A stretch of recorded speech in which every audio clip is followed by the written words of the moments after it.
Now that we have seen that the arrival of packets and the departure of packets is controlled by various flow control mechanisms such as leaky bucket and token bucket, it also becomes important to understand what are possible queuing and scheduling mechanisms that help us to prioritize or not to prioritize, to give fairness to different users which are all sharing a common medium of transportation. For that, in this module, we shall understand what is first in, first out queuing and scheduling discipline, what are its limitations that give us a motivation to implement fair queuing. Then we'd look at how fair queuing works, and then its benefits, leading to finally, how could we determine if our system is fair enough? The reference that I've chosen is by Chuck Samaria, Supporting Differentiated Service Classes, Queue Scheduling Disciplines. It's a white paper by Juniper Networks. Let's look at the first in, first out mechanism first. Here you see that there are flows. Each flow belongs to a user traffic that a specific user is interested in sending to its respective destination. Here you see that there are various flows, specifically 8. Then we have a multiplexer. This is a logical multiplexer that would be implemented such as like TCP multiplexing service.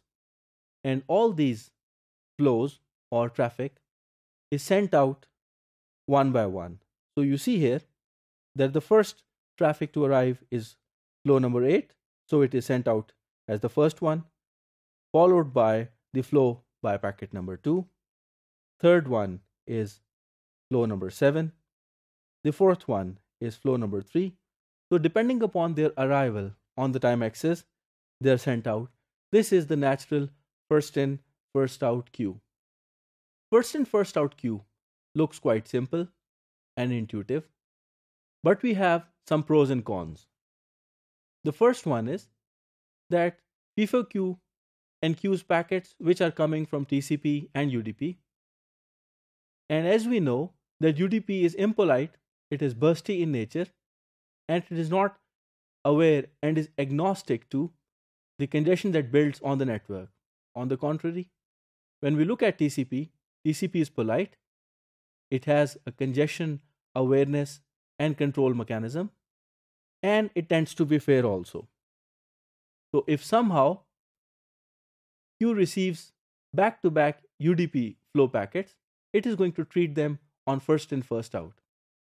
Because of that, the TCP flow is going to suffer in a very severe manner.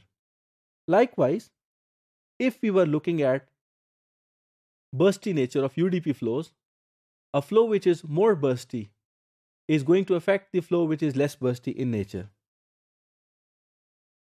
Another way of looking at it is if we start thinking about providing priority to the first in, first out mechanism. So all the packets which are TCP, if we want to give them priority, it would always lead to a kind of unfair treatment to TCP flow over UDP. So either UDP is a total winner or TCP is a total winner. But since we are interested in implementing queues which are fair, we have to come up with a mechanism. Fair queuing is the foundation queuing mechanism that is built upon scheduling discipline to ensure that each flow, whether it is TCP or UDP or any other kind, is provided full access and fair treatment to meet the network resource requirements. It also prevents a bursty flow from taking over and occupying all the queue. That is why it is called Perflow fair flow-based queuing mechanism.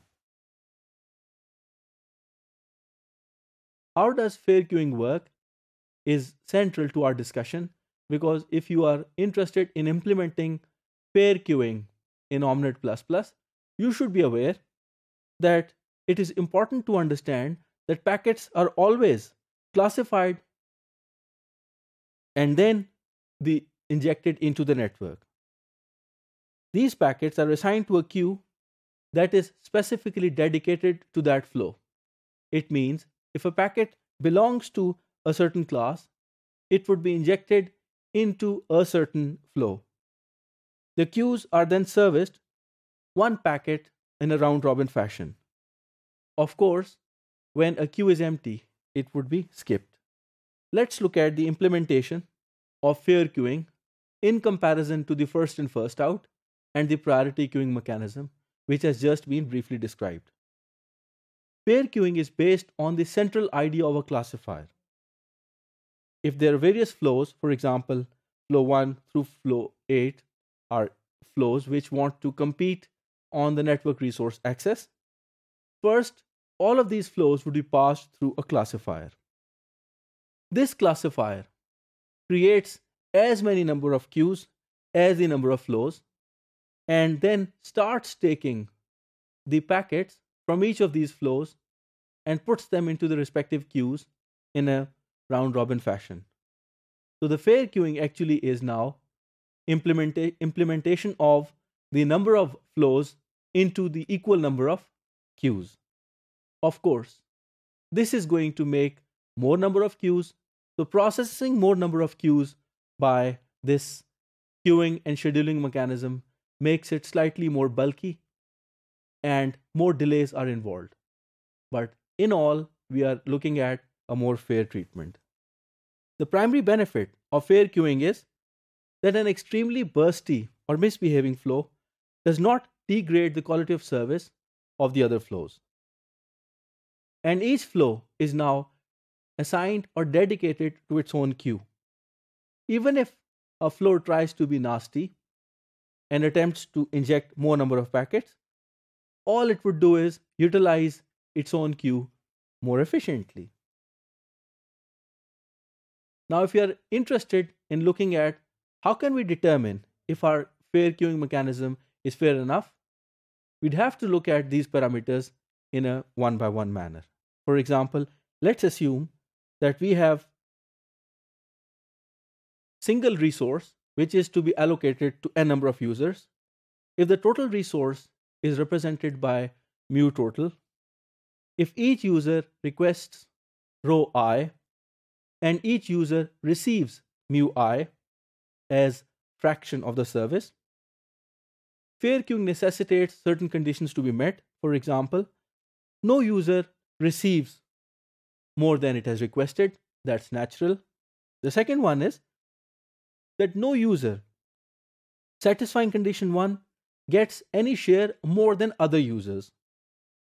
And the above conditions hold true for as long as the number of users keep increasing or decreasing.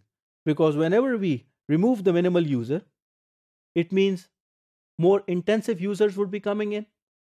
So the resources would start reducing. So this relationship that removing a certain number of users from the total resource and adding a more intensive user does not affect the overall resource availability. And the condition that determines that overall our system is fair is that the user resource allocation has to be minimum of row I and the fair one. It means if it is receiving the fair treatment, it has to be minimum for all, and it has to be at least the requirement as required by the user. The above condition actually also means that the total number of users would eventually be equally contributing to the total resource availability, and the resources are evenly distributed amongst all the users equally.